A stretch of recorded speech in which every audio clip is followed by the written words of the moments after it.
How bad is it? Here's our Dow trading chart so far for today. We're on our fifth, the fifth push down for the day, and we're at near the lows at this hour, down about, well, he doesn't even say at this point, but the declines lead the advances 1,935 to 45.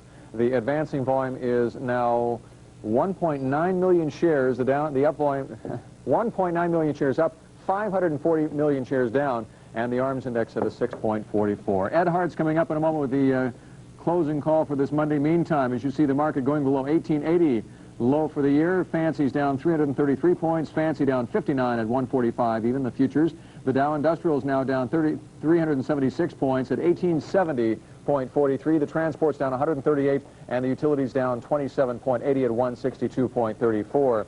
S&P down 46 points, with the futures down 64.25 points at 218. The high there today was 269. You're looking at the lows right now. T-bills up 0.45 on a big flight to quality, and the bonds, as Sue said, down just 7/32. Big board index at this hour is down 25 points. Volume 529 million shares. The NASDAQ National Market Composite Index is down 17 points on 149 million shares. OEX down 45 points. Major Market Index down 73. Value line cash down 5.54, with the December futures down 33.5 points at 209. Echo Bay Mines, the most active on the American Exchange, followed by deep minus signs on Home Shopping Network, Texas Air, and Alza Corporation. In the over-the-counter market, the most active stock is MCI. It is down 1.5, followed by deep minus signs on Intel and Apple. Jaguar's down 1 3/8, and Liz Claiborne down 4 3/4 at 18.25. You know, you always had you always had it on me that you could recall big down days in the past. But now, now I've got my first one here. You got this. This is a big down day. And incidentally, Don Wallenchuk, who put out the buy signal with the stop attached at 22:45 before you could get the phone call in, you were stopped out. So it maybe ran up your phone bill, but probably saved you a few commissions or whatever. He now says that the broadening formation or megaphone formation, which Dow has been making for a while, should reach a bottom somewhere in the mid-1800s. And if it cannot bounce there, then you're really in deep trouble. But almost always, 9 out of 10 times, when it reaches the bottom of that broadening top or megaphone formation, why it will serve some kind of bounce. So we will see. And naturally, the central bankers are going to be getting together on this, because it's just like when oil plummeted.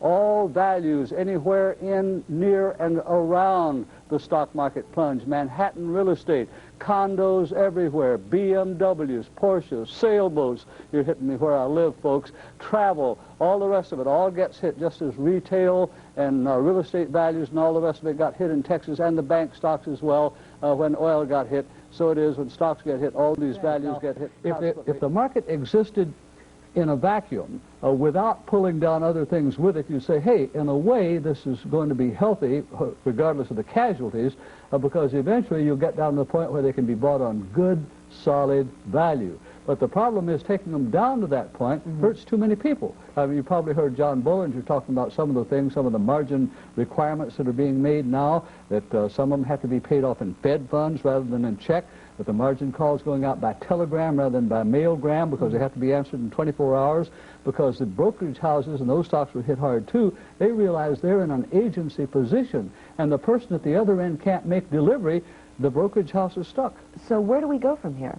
We go from here, I would just, and I'm only guessing, of course, Don Wallenchuk, who's been very good at calling this decline, he's made a number of good calls this year, says that you reached a broadening top formation today, which should have held in the mid-1800s. Apparently it has not. Now, if it cannot rally from somewhere close beneath the middle 1800s, then we're in more serious trouble than we have been in since 1929. And as I said, if all this stuff was held for cash, it would not be nearly as big a problem. But the big moves in the market, up or down, sometimes you get a few days warning and nothing happens. You say, hey, nothing's done.